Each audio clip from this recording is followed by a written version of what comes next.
Монголын мэдээ телевиз онцлог зочны ярилцлага үзэгчдэнд хүрэхэд бэлэн боллоо. Өнөөдөр манай студид сонгон найрхан дүүргийн цэцэг дарга Сандаг Сүрэн өргөдөн ирээд байна. Сайн байна уу? Өдрийн мэнд хүргэе. Сайн байна уу? Өдрийн мэнд хүргэе. За баярлалаа. Сонгон найрхан дүүргийн хувьд бол жил бүрийн эсэлтийн ерөнхий шалгалтанд нийт дундаж оноогоороо одоо муу үнэлгээтэй ордог. Бараг одоо сүүлийн байруудаар жагсах ийм одоо тохиолдлууд их гарах болсон. Тэгэхээр сонгон найрхан дүүргийн цэцэг даргын тамгын газар болоод одоо боловсролын байгууллагууд эцэг эхчүүд хамтраад одоо энэ муу оноо авж байгаа байдлыг таслан зогсоох, сурагчдын одоо идэх оролцоо, сурлагын дүнг дээшлүүлэх тал дээр ап нэртэй хөтөлбөр боловсруулж энэ одоо ажлаа аль биесээр эхлүүлсэн гэсэн энэ мэдээг бид дуулаад таныг студидд ирсэн юм а. Тэгэхээр энэ хөтөлбөрийн тухай хоёлаа ярилцлага эхлүүлье. Яагаад та энэ ерөнхий боловсролын сургуулийн сурагчдын сурлагын боловсролд анхаарахаар энэ ажлыг, энэ төслийг, санаачлалыг хэрэгжүүлж эхэлсэн бэ? За ер нь бол 2000 ер нь энэ ийм үзүүлэлтийг бид бодит дүндээ нүүр тулах хэрэгтэй. Ер нь сүүлийн бараг 8-9 жил эсийн шалгалт авдаг болсноос хойш сонгон найрхан дүүргийн хэмжээнд тэрнээс өөр чиглэлээр сургуульд авдаг байсан ч гэсэн нийт хүүхдүүдийн ихтэй сургууль, улсын ихтэй сургууль эсийн орчтын тоо болон эсэлтийн ерөнхий шалгалт авж байгаа үзүүлэлтээр сонгон найрхан дүүрэг зөөлмөш гэж ингэж явсан. Тэгээ сүүлийн 2 жилийн би одоо 2 дахь жилийн эсийн ерөнхий шалгалтыг үзчихээд ингэ байж байгаа. Эхний жил дээр бол эсийн ерөнхий шалгалт харсан нийслэлийн хэмжээнд 6 дугаар байранд. За сая ахаад тэр оноод авч яасан боловч байр хурж байна. Тэгээд нодон жил бид нэр эсэлтийн ерөнхий шалгалтын өмнө маш олон арга хэмжээнүүдийг авч хэрэгжүүлсэн боловч энэний үр дүн бодиттойгоор гарсангүй. Хамгийн асуудал нь юу гэхээр зэрэг ер нь бид нар байж тээ сүүлийн одоо дүүрэг байгуулагдсанаас хойш гэх юм уу хүмүүсийг ингээд орлоготой болгоё, ядуурлаас гаргая гэдэг ингээд маш олон хөтөлбөр хийгээд. Гэтэл тэрийг гаргах юм нь эцсийн хүүхдүүдийн боловсрол мэдлэг. Гэтэл хүүхдүүд сургуулаа дээд сургуулийг төгсөөд ажил амьдралтай болоход тэр элсэж орж байгаа сургуулийн чанар бол асар том нөлөөтэй. Тэрийг одоо дээд сургууль төгссөн хүн болгон л мэднэ. Гэтэл хүссэн мэргэжлийн эзэмшихээс гадна хүссэн сургуульд орж чадахгүй нэг гэдэг нь хүүхдийн цаашдаа амьдрал асар ортойгоо нөлөөлөд байгаа. Нэг ялангуяа сонгон найрхан дүр бид нар бодит үнтэйгээ нүүр тулах хэрэгтэй.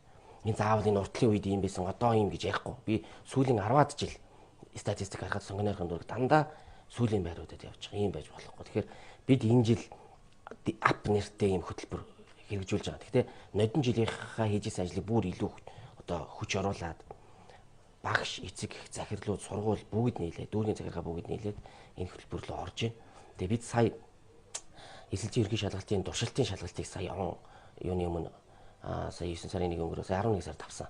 Дүн бас л сайн байна. Тэгэхээр бид илүү хичээх хэрэгтэй. Тэгэхээр энэ лүү чиглэсэн цогц арга хэмжээнүүдийг бид бүтнээр нь төлөвлөж хэрэгжүүлж эхэлж байна. Хөтөлбөр боловсруулахын тулд судалгаа хийсэн байх.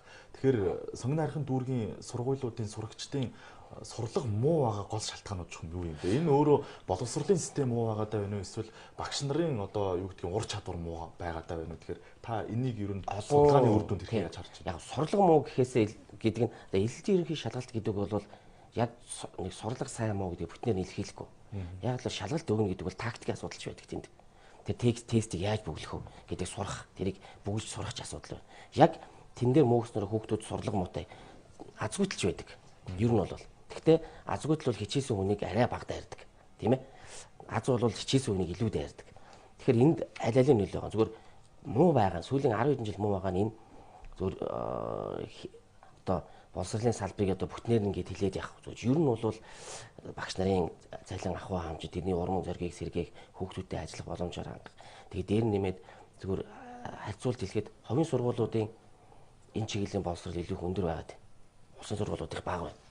Тэгэхээр энэ хоёроор нь ямар ялгаа байна гэж харахаар тэр нэг хүмүүсийн мэдээ сайн хүүхдүүдийг шалгаруулж авч байгаа нэгдүгээр. Хоёрдугаарт тэнд ажиллаж байгаа багш нарын цалин, хангам, сэтгэл одоо хүн өөрийнхөө амьдралыг итгэх хэмжээний цалин авч илүү сэтгэлээрээ ажиллах гэх юм уу? Тийм юм зүйл байгаа. Гэхдээ бид энэ жилээс юу гэж байгаа гэвэл ямар ч байсан дүүргээс хөрөнгө хийнаа. Бид нар нэг 200 гаруй сая төгрөгийн илүү шийднэ. Бид энд зам засах гэжсэн, гэрэл тавих гэжсэн мөнгөө бид боловсролоо тавьж байна. Зөвхөн 12 дугаар анги болон 10 дугаар ангийн хүүхдүүдийг хүссэн сургуульд орчоосоо 4 жилийн дараа тэд төгсөөд ажил амьдралдаа илүү хурдан золгоно. Илүү сайн цалинтай орлоготой болно гэдэг үгнээс ингэж байгаа. Багш нарт бид нэр тусгай хөтөлбөр гаргаж байгаа. Хөгжлийн. Тэгээ шилдэг багш нар зориулсан одоо төрөл бүрийн урамшууллууд хөтөлбөрүүдийг сайн хувийн сайн сургуулийн багш нартай бид хамтаж ажиллаж байна. Ер нь бол шүү дээ одоо обист ингээд хамгийн өндөр оноо авсан хөхөд боловсролын сургуулийг сонгохгүй байхгүй. Санхүү эдийн засгийн дээдийг, мөсийг, шүтээсийг хангахыг чиглэлээрээ сонгож байгаа. Боловсролын сургуулийг хамгийн өндөр оноотой хүүхдүүд сонгохгүй. Мундаг хүүхдүүд сонгохгүй. За дундаж магадгүй тийм хүмүүс сонгоч чинь. Тэгээд эргээд хүмүүс хэрэгжээл заа. Гэтэл их хундрах сайн байх тусам л нөгөө хүүхдүүд маань сайн болох хэрэгтэй шүү. Тэгэхээр тэнд бас асуудал байгааг ерөөсөө үүсэх арга байхгүй. Гэхдээ багш нарыг төгсөж ирсэнийхэн дараа маш хүчтэй бэлтгэх хэрэгтэй. Тэгээд тэр хүмүүс энэ ажлын байран дээр би сайн бэлтгэгдээд эндээ би насан туршдаа ингээд ажиллахад миний амьдрал сайн болох ёстой гэсэн итгэл байх хэрэгтэй. Энэ хоёр байхгүй бол тэнд бас амжилт гаргахад их төвөгтэй юм байл. Согин хайрхан дүүрэгт улсын болоод хувийн хэдэн сургууль үйл ажиллагаа явуулт юм бэ? Согин хайрхан дүүрэгт яг ирээдүйн зохицолбор сургууль маань 7 салбар сургуультай байдаг. Тэгээ ерөнхийдөө 19 төрийн эмчийн 6 хувийн сургуультай гэж явдаг юм. Эсэлтийн ерөнхий шалгалтын оноонд бас ийм зүйл нөлөөлнө. Жишээлбэл толт юу сургууль манай толт гэдэг нэг дунд сургууль хувийн сургууль байна. За ингээд гэх юм 6 жижиг сургууль бий л дээ. Одоо сант энэ олонлогч байдаг юм уу, орчлонч байдаг юм уу, бритиш сургууль гэх юм ийм том сургуулиудад сурж байгаа хүмүүсийн дундаж оноо бас жилийн эцэстийн шалгалтанд онооны дундчтай нийлүүлэгдээд манай дүүрэг оноо жоо хойш нь татагдах юм бол би яг л манай дүүрэгт тийм том сургууль байхгүй ч гэсэн бусад төөргүүдэд тийм сургуулиудын оноо ингээд нийтлэг оноогоо ингээс аваа явдаг тал бий. Тэгэхээр яг тэнд ингээд бүр ингээд бүх төрийн өмчийн төвийн сургуулиудаас тэнд юм унтсан гэж хэлж бас болохгүй. Гэхдээ сайжруулах юм маш их бий. Хөтөлбөрийн агуулгыг ер нь хэрхэн яаж боловсруулсан бэ? Сурагчдыг одоо юу гэдгийг өдрийн хэдэн цагийн нэмэлтээр хичээл заанч гэдэг юм уу? Иймэрхүү одоо агуулгынхаа тухай та бас дэлгэрэнгүй мэдээлэл өгөхгүй юу? Хэдэн бидний сурагчдтай дангаар нь ажиллаад тодорхой амжилт хүрээгүй. Тэгэхээр бид дөрвөн зүйлийг тавьж байгаа. Хүүхд, нэгдүгээр багш нар, эцэг эхчүүд. Тэгээд одоо захиргаа дүүргийн дэмжлэг байна гэдэг. Өнөөдөр бид нэр 3000 орчим за энэ жил сонгоныхын дөрөвт 12 төгсөж байгаа 1150 орчим хүүхэд байгаа. Тэдгээрийг эцэг эхчүүдтэй анги удирдсан багш 12 дугаар ангид хичээл зааж байгаа багш нар захирлуудтай за дүүргийн холбогдох бүх захиа одоо иргэдийн хурлын төлөөлөгчид засаг дарга нартыг цуглуулж хуралдаж байгаа UB-с зөвлөгөө хийж байгаа. Тэгэхээр эцэг эхчүүд ийм үр хүлээн шүү. За та нар хүүхдүүдийн ажлыг бол айлтгоор энэ жил ингэж хөнгөвчл. Анги удирдсан багш эцэг эхтэй хүүхдтэйгээ гэрээ байгуулнаа. Орой үдж би давтлагаар өгнө. Тэн дээр та бүхэн хүүхдээ аюулгүй ирж буцах боломжийг хангана. Хүүхдээ анхаарал тавина. За дээр нь бид нар Тайван болон бусад улсад хөнгөлөлтөд сурах, эхний жилийн төлбөргүй сурах ийм боломжууд өгж байгаа. Энэ лүү та нар прус машин зээл арах гэж байгаа бол тэрийг болчихоо энэ жилдээ. Тэр мөнгөөрөө хүүхдээ 4 жил гадаад сурах чагаа гэдэг ийм зүйлүүдийг эцэгчүүд хэлж байгаа. Багш нарт бид нар та нарт бид нар хувийн одоо сүүлийн маш сайн байгаа эсэлтийн ерхий шалгалтын амжилт үзүүлж байгаа хувийн сургуулиуд энэ жил жишээлбэл сант сургуулийн манайхан үнэгүй шууд олон багш нар нийгмийн хариуцлага өрөөнд олон 8 багшийг биднэрт чадварлаг багш нарыг шууд өгж байгаа. Бид нэр бүс болгон дээр баян хушуу, толгой, өнөр бүс болгон дээр хүүхдүүдийг сонгож хичээлвэл дээр нь багшийн хөгжил дээр хамтарч ажиллах. Бид нэр багшд маш олон семинаруудыг багш хөгжлийг цуг авч явахгүй болохгүй. Бид нар багшаа хөгжүүлж цаашаа хүүхдээ хөгжүүлнэ гэвэл удах гэдэг. Тэгэхээр дөрөв шилдэг багш нараар нэмэлт сонгох хичээлээс гаднаас сайн багш нар авчирч хүүхдүүдэд үнэн төлбөргүй хичээлүүд хийх нь. Анги болгонд бид нэр багш нарыг цаг цагаар үнэгүй суулгана. Тэр төлбөрийн дүүргээс төлөх. Тэгээ багш орж ирсэн хүүхд болгонд хүсэж орж ирсэн хүүхд болгонд зөвлөгөө өгнө. Байрнуудын ойрхон байгаа би энэ жил нэг 2 номын сан барьсан. Нэг энэ. Тэр номын санд жишээлбэл Ахмад сайн багш нарыг суулгана. Тэр төлбөрийн бас дүүргэл. Багш сууж ийн хүүхдүүд орж ирээд багшаас дуртай гэрээсээ 2 алхаж гарчаал зөвлөгөө ав. Багш нарт зориулсан бид нар хагас бүтэн сайн хөтөлбөрүүд гаргаж хэрэгжүүлнэ. За хүүхдүүдэд бол бид нар тэр нэмэлт сургалт сонгон өдрийн бүгдийг тавьж өгч байгаа. Тэгээд хагас жилээр би дахиж нэг цуглая, бүтэн жилээр дахиж нэг цуглая. Наан бид нар тэр сорилго тестийн заагуур энэ төр гэдэг тэгээд одоо өөрчилсөн шалгалт энэ тэгээд маш олон юм хийж байгаа. Тэгэл дайраад үзье. Гэхдээ энэ нь зөвхөн нэг жил ингээд болчдөг ажил өөрөө бас биш юм байна. Бид нар зөвлөх хүмүүстэй яриа те ингээд л ажиллаж байгаа. Энэ бол бүр нөгөө сургалтыг нь бүр суураас нь эхлээд өөрчлөх л тийм л зүйл байх л та. Тэгээд сургуультай яаж сурж байгаас шалтгаалж хүүхд 12 дахь ангийнхаа сургуулийг ерөн шалтгаалж штэ. Бид бол энэ жил тэгж чадахгүй учраас богино хугацаанд эхний ээлжинд 12 тэгэхээр нэг жилийн хугацаанд хүүхд хичээвэл маш өндөр амжилт үзүүлэх боломж бий. Тэгэхээр бид 12 дугаар ангийн одоо эхнээс хичээлийн шинжилгээ эхнээс 12 дугаар ангийн хүүхдүүдтэй 11-ийнхандаа одоо ямар ч хэсэг эсчтэй ажиллаад үр дүнгээ харъя гэж байгаа. Эцэг их сурагчид удирдлагуудын 3 талт одоо зөвлөгөө дүнгийн UB Palace-д болж байна гэж мэдээллийг авсан л та. Тэгэхээр энэ үеэр эцэг эхчүүдийн үүрэг оролцоо, тэгээ эцэг эхчүүдийн хүлээж авч байгаа байдал нь ямар хөө. Дээрэс нь хүүхдүүд одоо энэ их ачааллыг хүлээж авахд ер нь бэлэн байгаа болов уу? Яг тэрийг мэдээж бид нар чинь нөгөө боловсролын байгууллагын учраас хүүхдийн хичээлийн цаг ачааллыг тооцож сургалтуудад авлих. Тэгээд чи эцэгчүүд зөвшөөрөхгүй шүү дээ хүүхдүүдийг авчираад бүтэн 10 цаг маг 10 хэдэн цаг ингээд хичээлээр явах. Зүгээр эцэгчүүдийн хувьд бол өнөөдөр ямар ч байсан хүүхдэд дэмжиж би одоо 1150 хүүхдийн эцэгхийг өрсөн. Би бол нэг 80% 90% ирсэн байна гэж харсан. Гар өргүүлсэн эцэгчүүд хаа байна. Гар өргөж энэ тэр юу байлаас хойдыг нэг бүтэн дүүр гэсэн. Тэгэхээр эцэгчүүд ямар ч байсан бас хүүхдийнхээ санаа зовж байгааг нэг илэрлэл болж. Өнөөдөр ажлын цагаар хүүхдийнхээ зөвлөгөөнд хүрээд ирсэн байна. Бид хамтын ажиллагааны гэрэг ангийн үдирсэн багштай хий гэж. Одоо өнөөдөртөө ингэ явуул эцэгчүүд аягүй л ажилдаа болоо мартчихна. Тэгэхээр ахиж багштай гэрээ гээд улиралдаа нэг удаа нөгөө эргэх холбоотой яваад. Тэг чи жилэл байхгүй юу? Нэг хичээлийн жил. Энд л хүүхдтэй илүү анхаарчвал сургууль сайн сургуульд ороод төгсөөд ямар ажил олж өгөхгүй одоо энэ хүүхдийг яах вэ гэж санаа зовох чинь олон хуваар багасах байхгүй. Тэр хүүхд өөрөө амьдралаа явуучих боломжийн хэмжээний сургууль төгсчих байхгүй. Эсэлтийн ерөнхий шалгалтанд амжилт үзүүлж хүссэн мэрэгчлэрээ сурахын тулд эхлээд яг ямар мэрэгчлэр явах вэ? Ямар чиглэлээр би одоо амьдралынхаа замыг сонгох вэ гэдэг бол хүүхдүүдийн өмнө маш том одоо сонголт болдог л доо. Тэгэхээр та бүхэн бас энэ хөтөлбөрийг хэрэгжүүлэхийнхээ урд талд нь одоо сурагчдад зориулаад бас энэ талаар нэлээд одоо нухацтай зөвлөгөө мэдээлэл өгч байгаа бох тийм ээ. Энэ тал дээр юу ямар ажил хийж байна? Мэргэжлэр зөв сонгох тухай бид ноднон 11, 10, 12 дугаар ангийнх нь маш хангалттай хийсэн. Тэгээ сая гэхэд л карьер хөгжлийн төвөн захирал ирээд мэргэжил яаж хамгийн түрүүнд мэргэжил яаж сонгох тухай ярьж байгаа. Мэргэжил яаж. Би үзэл бодлоор юу гэж хэлээд байгаа гэхээр за мэргэжил чухал. Гэхдээ сургууль чухал. Чи хүссэн сайхан мэргэжлэрээ сургуульд ороход тэнд чинь чамд хөгжүүлж чадахгүй багштай, анги танхимтай. Тэгсэн мөртлөө төлбөр нь өндөр ийм байвал чи хөгжихгүй хүссэн мэргэжлэр. Хэцэн ихтэй хэцүү. Тэгэхээр миний хүсэл юу гэхээр мэргэжлээ зөв сонгох гэх тэрэг чи эцэгтэйгаа, багштайгаа. Одоо бид нэр сургууль болгоно зөндөө бол мэргэжил сонголтын хичээлүүдийг өгнө. Тэрийг тэртээ тэр хүүхд гэрүүл хөгжлийн газар гэдэг маш олон газар анхаардаг болсон сүүлийн үед. Урд нь бидний чи үед болохоор өөрөө л толгой шаналгаж явж байгаа л сайн хичээлээрээ дүн өгөөд мэргэжил сонгодог гэсэн бол одоо өөр болсон. Одоо маш олон байгууллагууд хүүхдүүдээр ирж ямар мэргэжил сонгох тухай ярьж байгаа. Нийгэмд бас ямар мэргэжил илүү үнэтэй, эрэлттэй байна.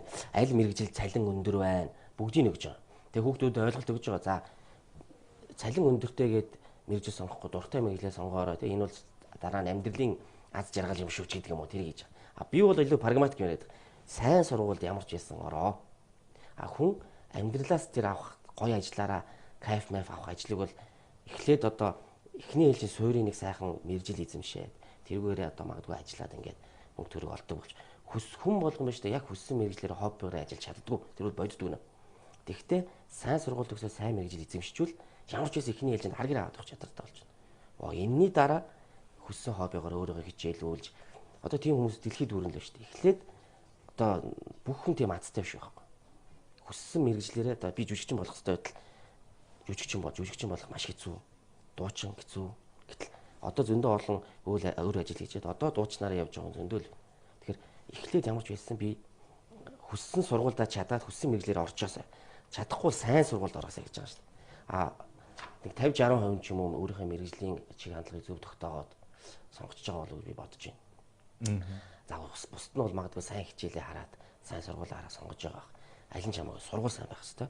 Тэгэхэд бол ямар ч зүйл эргээ шалгалт өндөр гэдэг зүйлийг би үл хэлж байгаа. Бусад хүмүүс бол мэргэжлээ сонгох тухай ярьж байгаа. Тэгээ аль алийн хүүхдүүд сонгож байгаа наамштайгаа ярьж байгаа.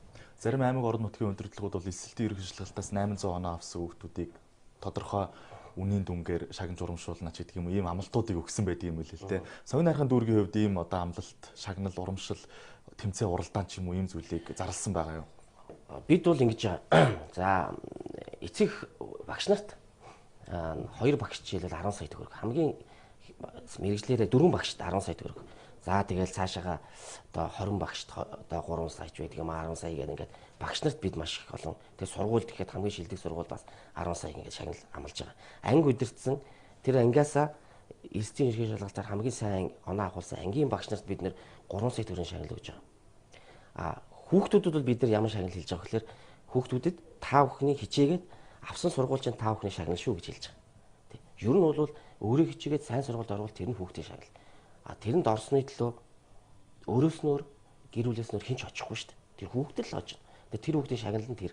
Харин өнөөдөр хэдийгээр цалин багтай ч гэсэн ажлынхаа цагаас илүү цагаар хүүхдүүдтэй ажиллаад сайн хичээлүүлээ тэр олон хүүхдийн хувь зээг өөрчилж чадсан багш нарыг сургуулийг бид л үнэлж байгаа. Эцэг эхчүүдэд бас тэр хүүхдийн сонгосон сургууль нь л шагнал болж байна гэдэг ийм л логиктэй байгаа миний хувьд. Хүүхдүүд бол тусдан шагнал мангалыг яг алдаршуулаад мундаг байна гэж хэлнэ.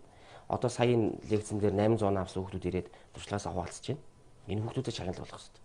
Өөрөө л тэрийг хичээлж очиж хойдсон. Тэр хүүхдэд өөрт нь шагнал болох хэрэгтэй. Энэ жил бол хугацаад авч байгаа учраас 12 дугаар ангид сурагчдыг чиглэсэн үйл ажиллагаа явуулж байгаа юм байна. Ер нь цаашдаа энэ бол дунд ангиас нь бага ангиас нь эхлэх ийм одоо хөтөлбөр байх болов уу? Энэ дээр ер нь ирэх жилүүдэд та бүхний төлөвлөсөн ажил юу вэ? Багш хөгжлийн асуудал бол угаасаа тэр нөгөө зөвхөн энэ жилийнх биш. Угаасаа тэр багш нар чинь зөвхөн 12 заадаг уу 6 бол бүтэн заадаг байхгүй. Тэгээ тэр багшуудыг хөгжүүлнэ гэдэг чинь тэр доод анги зааж байгаа хүүхдүүдэд нөлөөлнө л гэсэн санаа юм.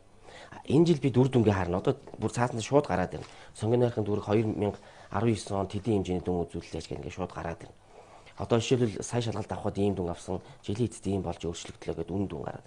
Ингээд сайн байвал энэ туршлагаа бид нэр үргэлжлүүлээд энэ жил үр дүн гарахгүйсэн ч би ирэх жил хийнэ. Энэ дээр бол бат суурьтай заавал энэ боловсролын ер нь штэ 200 сая төгрөгөөр юм 300 сая төгрөгөөр тэр нэг дугаар гудамжинд явган зам тавьснаас заяа. Нийтлэг энэ мянган хүүхдийн хувь зүйн нөлөөлөх юм хийсэн. Хамаагүй надад болон дүүргийн иргэдэд хэрэгтэй байхгүй.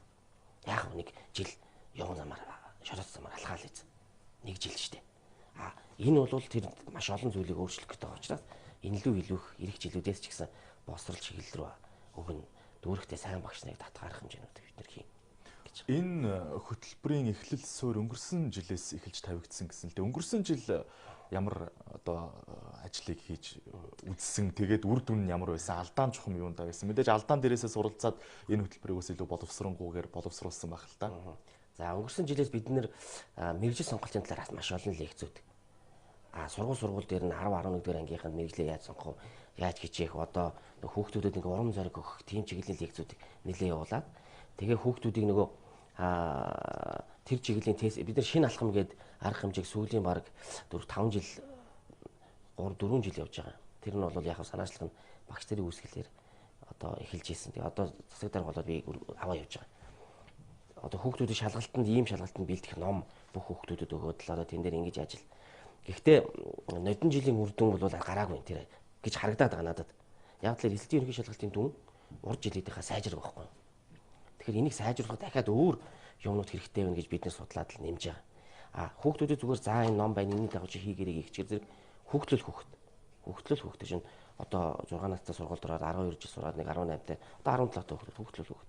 Сайн ухамсарлаж мэдхгүйгээс хичээлдээ дутуу бэлдээд орчоод. Хоёр тэгвэл бид нодон жил шалгалт энэ төр хавар энэ төр аваад шалгаадсан байхгүй. Тэр бол буруу. Яг л хавар авчгаар хүүхдэд бэлдэх хугацаа богинохон. Тэгэхээр бид нэр сая шалгалт одоо нөгөө туршилтын шалгалтаа сая яваад бүтэн жил хичээлүүлээд дахиад хагас жилээр аваад дахиад жилийн эцэг шалгалтыг мань авъя гэж. Тэгэхээр хүүхэд шалгалт өгөө сурч байгаа нь байна. Тэгээд бид нэр илүү их энэ шалгалтын дүнд үнэл тунгалдах боломжтой байх нь байна гэдэг ингээд л юмудаа сайжруулад л байгаа юм. Дүүргийнхээ сурлагын чанарыг дээшлүүлэхэд сонгон найрхын дүүргээс ч юм өмнө хийж хэрэгжүүлжсэн ажил ер нь байдаг юм уу? Ер нь одоо юу гэдгийг дүүргийн жилийн төсөвт яг энэ боловсролд хандсан ийм одоо ажил зохион байгуулах юм төсөв ер нь тавигддаг юм болов уу? Үгүй юм бэ нэлээ. Боловсрол хөтөлбөр гэж жилбэр тавигддаг байдаг. Тэгээд тэрэндээ тавьсан мөнгө нь яг одоо жишээлбэл энэ зорилтод хэмжигдэхүйц үзүүлэлттэй юм шиг хийдэг л нөгөө боловсрол багш нараа хөгжүүлнэ ингэн гэж хэлждэг болохоос яг энэ оноо тохирсон. Одоо энэ чинь альва төсөл хөтөлбөрийн үнэлгээ түүний хэмжигдэхүүн гэж нэг юм тавигдаад яг тэрлүүж хэлсэн ийм төсөв мөнгө ер нь ингэж ихээр нь огт тавьж байгааг. Огт тавьж байгаа. Энэ бол анх удаагийн. Анх удаагийн. Бид тэгтээ хэлээд байгаа хүүхдүүдээ бид нэр зам тавих гэрэл тавих мөнгнөөс авч танахт өгч байгаа шүү. Энэ жил сайн байвал бид ирэх жил илүү их юм л анхаарнаа. Энэний үр дүн 4 жилийн дараа гарнаа. Гэтэ энэ лүү бид дүүрэг хөрөнгө оруулах хэрэгтэй. Том утаа бохирдлыг бид дүүрэг үнэндээ шийдэж чадахгүй байна. Дүүргийн хийх ажил яг үнэндээ энэ бол бидний зүтгээд хийхээс гадна үндэсний хэмжээний ажиллаа. Бид чадах юм руугаа ямар ч гэсэн явуулъя. Эрүүл мэнд рүү чинь бид нар мөнгө тавья, боловсрол руу явуулъя. Амьдрах орчныг 3 тавьж байгаа. Тэр хог гэж ороо юм бол за 3-т бид одоо ингээд тэрийг уг нь хүн өөр орлоготой болчвол тэр гэрийнхээ орчныг гоё болгох нэг хүний үүрэг юм байгаа шүү дээ. Өрхийн үүрэг. Бид яг толгомцын юмудаа шийднэ. Тэгэхээр энэ боловсрол эрүүл мэндэд одоо эрүүл мэндийн хөтөлбөрөөс явж байгаа. Халдварт өвчнөөс өвчний гаралтыг бууруулах хэдхэн статистик байдаг байхгүй да. Боловсрол, гэмт хэрэг, эрүүл мэндийн чиглэлийн статистикууд сонгон найрхын дөрөх нөгөө хүний амьдралын чанарын индекстэй холбоотойгоор маш давар хэмжээнд. Тэгэхээр энэтэй дүүрэг зохилт өгөх ёстой гэдэг байдлаар энэ гурав дээр бид нэр ажлууд хийж байгаа. Гэхдээ боловсрол нэг нэмэрт. Багш нарынхаа ур чадварыг дээшлүүлэх тал дээр ер нь бас тусдаа хөтөлбөр хийж байгаа юм. Эсвэл энэ хөтөлбөрийн бас нэг хэсэг болгоод ямар нэгэн сургалтанд хамруулдаг ч гэдэг юм мэрэгжлийг нь дээшлүүлэх ийм зүйл дээр та бүхэн тусламж дэмжлэг үзүүлж байгаа болов уу? Багш нарын энэ хөтөлбөрийн хүрээнд багш нарт бол маш олон сургалтууд байгаа. Маш олон хөгжүүлэх ажлууд бий. Тэгээ түрүүний дээр хамласан зүйлүүд бий. Дээр нь би энэ жил нэг дүүргээс 20 төрийн албаагчийг нэг гадаад улс руу сургах юм хөтөлбөр хийж байгаа. Төрийн албанд гадаад сурж ирчээ төрийн албандаа ирээ доктортой ажиллах. Тэгээ тэр дотор би нэг 3-4 багшийг заавал оруулж явуул гэж байгаа. Хамгийн шалгарсан сайн багш, англи гай өвтөр мэдлэгтэй. Тийм багшийг нэг 2 жилийн магистрийн хөтөлбөрт одоо маш олон задлын орон нутгийн төсвөөс ч юм уу ингээд даагаад тэгээд ирээд дүүрэгтээ ажиллах. Энэ ийм салхи оруулахгүй бол одоо олон Оросд сургууль төгссөн нэг хуучны хүмүүс маань өөрөө тийшээ явчлаа, тэтгэвртэй гарчлаа. Гэтэл сүүлийн үеийн болсон хүчнүүд дандаа дотоодын одоо бидний сайн муу янз бүрэл боловсрогдсон хүмүүс. Тэгээд тэр нэг жоохон сэлбэлт хийж өөрчлөх ийм шаардлага байгаа учраас багш нар руу хандаж тэгээ одоо дээр нь нэмээд сайн багш нарыг авах. Тэгээ дотоод багш нарын хамгийн гол нь хөгжүүлэх дээр бид нэр хувийн сургуулийн болон багш нартай бид хамтарч ажиллаад байгаа. Тэгээд тэдний яг бэлэн өнгөрсөн жил амжилт үзүүлсэн багш нарыг авчираад хүмүүст туршлагаас нь яриулаад курс хичээлүүлж байгаа. За танд маш их баярлалаа. За баярлалаа. Ирэх үзэгчдээ нийслэлийн хангаар дуртанд өнөөдрийн онцлог зочноор Сонгон найрхан дүүргийн засаг дарга Сандаг сүрэн өргөдөн ирж бид бүхэнд мэдээллийг хүргэлээ. Бидэнтэй хамтдаа байсан та бүхэнд баярлалаа.